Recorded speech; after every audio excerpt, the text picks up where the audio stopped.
जय श्री कृष्ण बंधुओं। आज हम श्रवण करेंगे सोमवार व्रत की कथा। एक बार भोलेनाथ और माता पार्वती जी मृत्यु लोक में भ्रमण करने पधारे। दोनों विदर्भ देश में अमरावती नाम की सुंदर नगरी में जा पहुंचे। यह नगरी सभी प्रकार के सुखों से भरपूर थी। वहां बहुत सुंदर सुंदर शिव जी के मंदिर थे। भगवान शंकर देवी पार्वती जी के साथ उन्हीं में से एक मंदिर में निवास करने लगे। एक दिन माता पार्वती ने भोलेनाथ के साथ चौसर खेलने की इच्छा प्रकट की। भगवान शिव ने उनकी बात सुन ली और वे दोनों चौसर खेलने लगे। तभी मंदिर का पुजारी पूजा करने आया और माता पार्वती ने पुजारी से पूछा, पुजारी जी बताओ, हम में से कौन जीतेगा? पुजारी जी ने कहा, महादेव ही जीतेंगे। थोड़ी ही देर बाद खेल समाप्त हुई तो विजय देवी पार्वती की हुई और माता पार्वती ने पुजारी जी से पूछा, बताओ पुजारी जी, हम में से विजयी किसकी हुई? तब पुजारी जी ने महादेव को भी विजय होने की बात बताई। यह सुनकर देवी पार्वती जी की पुजारी जी पर क्रोध आया और उन्हें कोढ़ी होने का श्राप दे दिया। कोढ़ से ग्रस्त पुजारी बहुत दुखी रहने लगे। एक दिन देवलोक की अप्सरा भगवान शिव की पूजा करने के लिए उस शिव मंदिर में आई। पुजारी जी की कोढ़ की अवस्था देखकर दया भाव से पूछताछ करने लगी। तब पुजारी जी ने सारी बात अप्सरा को बता दी। उनमें से एक अप्सरा बोली, आप सभी व्रतों में श्रेष्ठ 16 सोमवार के व्रत करो और इससे शिव जी प्रसन्न होंगे और वे तुम्हारे कष्ट अवश्य दूर करेंगे। पुजारी जी ने इस व्रत की विधि पूछी। तब अप्सराओं ने बताया, सोमवार के दिन व्रत रखो, स्वच्छ वस्त्र धारण करो, संध्या और उपासना के बाद आधा किलो गेहूं का आटा लेकर उसके 3 भाग करो। घी, गुड़, दीप, नवेद्य, पुंगी फल, बेलपत्र, जनेऊ, चंदन, अक्षत और पुष्प आदि से प्रदोष काल में भगवान शंकर का पूजा करो। 3 भागों में से 1 भाग शिव जी को अर्पण करो, बाकी 2 भाग को शिव जी के प्रसाद के रूप में उपस्थित जन में बांट दो। खुद भी प्रसाद ग्रहण करो। इस तरह 16 सोमवार व्रत करो।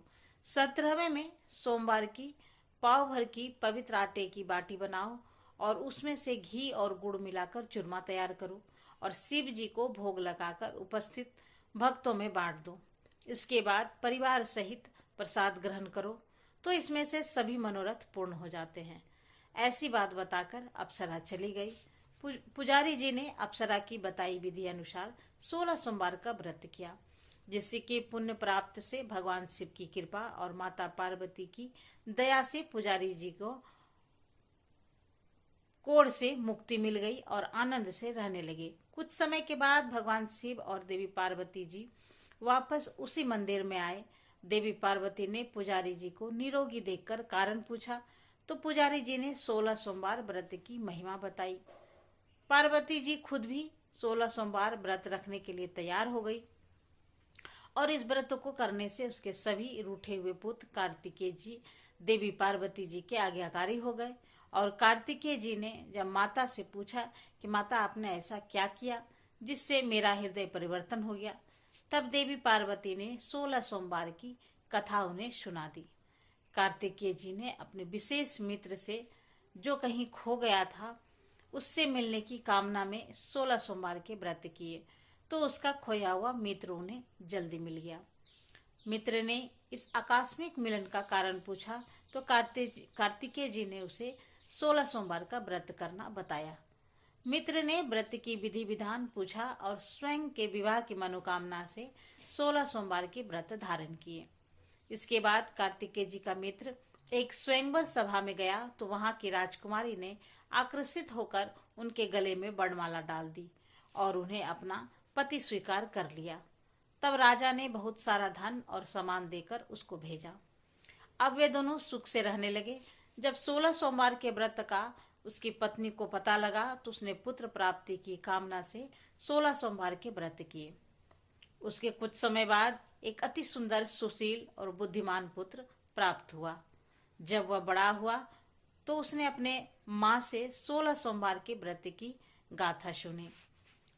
तब उसने भी राज्याधिकार प्राप्त करने के लिए 16 सोमवार के व्रत शुरू कर दिए।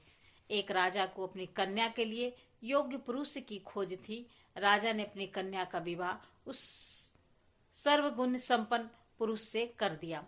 राजा ने कोई पुत्र नहीं था तो उसने अपने दामाद को योग्यता देकर उसे राजा बना दिया। राजा बनने के बाद वह 16 सोमवार के व्रत करता और 17वां सोमवार आने पर उसने अपनी पत्नी से शिव जी की पूजा के लिए मंदिर चलने को कहा। तो उसने दासियों से कहकर पूजा की सामग्री तो भिजवा दी, लेकिन खुद नहीं गई। अब इधर राजा ने शिव जी की पूजा समाप्त की तो आकाशवाणी हुई कि हे राजा, अपने रानी को राजमहल से निकाल दे, नहीं तो वो सर्वनाश हो जाएगा। राज दरबार में आकर सभासदों से विचार विमर्श किया और सर्वनाश के भय से रानी को राजमहल से निकाल दिया गया। अपने दुर्भाग्य को कोसते हुए रानी नगर से बाहर चली गई। दुखी मन से चलते हुए वह एक गांव में पहुंची। वहां एक बूढ़ी माई थी जो सूत बेचा करती थी। बूढ़ी माई ने दया करके रानी को अपने साथ सूत बेचने के लिए रख दिया। जब से रानी को साथ रखा, बूढ़ी माई को तो सूत बिकना ही बंद हो गया। बूढ़ी माई ने रानी के वहां से जाने को कह दिया। अब रानी एक तेली के यहाँ काम मांगने गई। उसी समय तेली के मटके चटक गए और सारा तेल बह गया। तेली ने भी उसे वहां से भगा दिया। दुखी होकर रानी एक नदी के पास गई तो नदी का सारा पानी सूख गया। वह एक पेड़ के नीचे बैठी तो पेड़ के सारे पत्ते सूखकर गिर गए। आसपास के लोगों ने जब यह सब देखा तो उसे पकड़कर मंदिर में पुजारी के पास ले गए। पुजारी जी देखते ही जान गए कि यह कोई विधि की मारी कुलीन स्त्री है। गोसाई जी ने रानी से कहा कि वह उसके आश्रम में उनकी पुत्री की तरह रह सकती है। अब रानी आश्रम में रहने लगी। रानी भोजन बनाती थी तो उसमें से कीड़े पड़ जाते थे और पानी भरकर लाती तो वह गंदा हो जाता था। अब तो गोसाई जी ने एक दिन दुखी होकर उससे पूछा कि बेटी, तुम्हारी यह दशा कैसी हुई है? यह किस देवता का कोप है? तब रानी ने शिव जी की पूजा में न जाने वाली बात गोसाई जी को बताई। तो गोसाई जी बोले, पुत्री, तुम 16 सोमवार के व्रत करो, इससे तुम अपने सभी कष्टों से मुक्ति पा सकते हो। गोसाई जी की बात मानकर रानी ने 16 सोमवार के व्रत किए और 17वें सोमवार के दिन विधि विधान से शिव जी की पूजा भी की। पूजन के प्रभाव से राजा को इधर महल में रानी की याद सताने लगी और रानी को ढूंढने के लिए उसने चारों दिशाओं में अपने दूत भेज दिए। रानी की खोज में घूमते घूमते दूत गोसाई जी के आश्रम में भी पहुंच गए। राजा को खबर लगी तो राजा रानी को ले जाने आश्रम पहुंच गया। गोसाई जी से बोला, यह मेरी पत्नी है। शिव जी के क्रोध के कारण मैंने इसे महल से निकाल दिया था। अब जब शिव जी का प्रकोप शांत हो चुका है तो इसे मैं अपने साथ ले जाने की आज्ञा दीजिए। गोसाई जी ने रानी को राजा के साथ जाने की आज्ञा दे दी। रानी बहुत प्रसन्न हुई। राजा और रानी के आने की खुशी में नगरवासियों ने खूब सजावट की, मंगल गीत गाए और पंडितों ने मंत्र आदि गाकर स्वागत किया। इस तरह धूमधाम से रानी का महल में प्रवेश हुआ और राजा ने ब्राह्मणों को दान आदि दिए, धन धान्य दिया। जगह जगह भूखे लोगों को भोजन खिलाने के लिए भंडारे खुलवाए। राजा रानी 16 सोमवार के व्रत करते हुए शिव जी का विधि विधान से पूजन करते हुए सुखपूर्वक लंबे समय तक जीवन बिताने के बाद शिवलोक को पधार गए।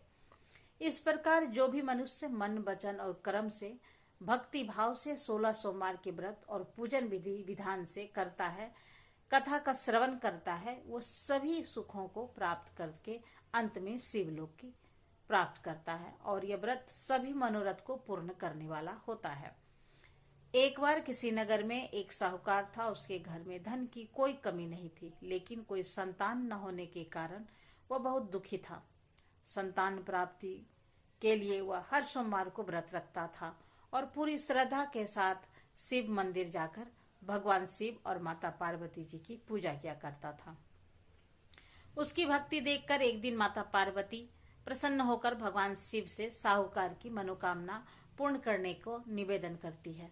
पार्वती जी के आग्रह पर भगवान शिव ने कहा, हे देवी, इस संसार में हर प्राणी को उसके कर्मों का फल मिलता है। जिसके भाग्य में जो है उसे भोगना ही पड़ता है। लेकिन पार्वती जी ने साहूकार की भक्ति देखकर उसकी मनोकामना पूर्ण करने की इच्छा व्यक्त की। माता पार्वती ने आग्रह पर भगवान शिव ने साहूकार को पुत्र प्राप्ति का वरदान तो दिया, लेकिन उन्होंने बताया कि यह बालक केवल 12 वर्ष तक ही जीवित रहेगा। माता पार्वती और भगवान शिव इस संवाद को साहूकार सुन रहा था, इसलिए उसे ना तो बात की खुशी हुई और ना ही कोई दुख, बल्कि वह पहले की तरह ही शिव जी का पूजा करता रहा। कुछ समय के बाद साहूकार की पत्नी ने एक पुत्र को जन्म दिया। जब वह बालक 11 वर्ष का हुआ तो उसे पढ़ने के लिए काशी भेज दिया गया। साहूकार ने पुत्र के मामा को बुलाकर उसे बहुत सारा धन देते हुए कहा कि तुम इस बालक को काशी विद्या पढ़ने के लिए लेकर जाओ। तुम लोग रास्ते में यज्ञ करते जाना और ब्राह्मणों को भोजन दक्षिणा देते हुए जाना। दोनों मामा भांजे इस तरह यज्ञ करते हुए ब्राह्मणों को दान दक्षिणा देते काशी नगरी निकल पड़े।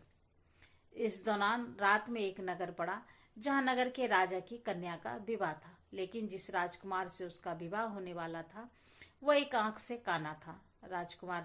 राजकुमार के पिता ने अपने पुत्र से कान्हा होने की बात को छुपाने के लिए सोचा, क्यों न उस साहूकार के पुत्र को दुल्हा बनाकर राजकुमारी से विवाह करा दूं और विवाह के बाद इसको धन देकर विदा कर दूंगा और राजकुमारी को अपने नगर में ले जाऊंगा। लड़के के दूल्हे के वस्त्र पहनाकर राजकुमारी से विवाह करा दिया गया और साहूकार का पुत्र ईमानदार था। उसे यह बात सही नहीं लगी, इसलिए उसने अवसर पाकर राजकुमारी के दुपट्टे पर लिख दिया कि तुम्हारा विवाह तो मेरे साथ हुआ है, लेकिन जिस राजकुमार के संग तुम्हें भेजा जाएगा वो एक आंख से काना है। मैं तो काशी जी पढ़ने के लिए जा रहा हूँ। अब राजकुमारी ने चुन्नी पर लिखी बातें पढ़ी तो अपने माता पिता को यह बात बताई। राजा ने अपनी पुत्री को विदा नहीं किया, फिर बारात वापस चली गई। दूसरी ओर साहूकार का पुत्र और उसका मामा काशी पहुंचे और वहां जाकर उन्होंने यज्ञ किया। जिस दिन साहूकार का पुत्र 12 वर्ष का हुआ उस दिन भी यज्ञ का आयोजन था और लड़के ने अपने मामा से कहा कि मेरी तबीयत कुछ ठीक नहीं है। मामा ने कहा तुम अंदर जाकर आराम कर लो। भगवान शिव के वरदान अनुसार कुछ ही देर में उस बालक के प्राण निकल गए। मृत भांजे को देखकर उसके मामा ने विलाप करना शुरू कर दिया। संयोगवश उसी समय भगवान शिव और माता पार्वती उधर से जा रहे थे।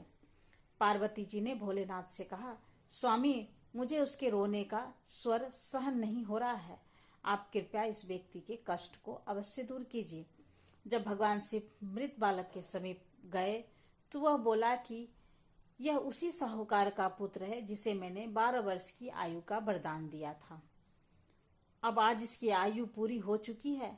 लेकिन मातृभाव से विभोर माता पार्वती जी कहने लगी, हे महादेव, आप इस बालक को और आयु देने की कृपा करें, नहीं तो इसके वियोग में इसके माता पिता भी तड़प तड़प कर मर जाएंगे।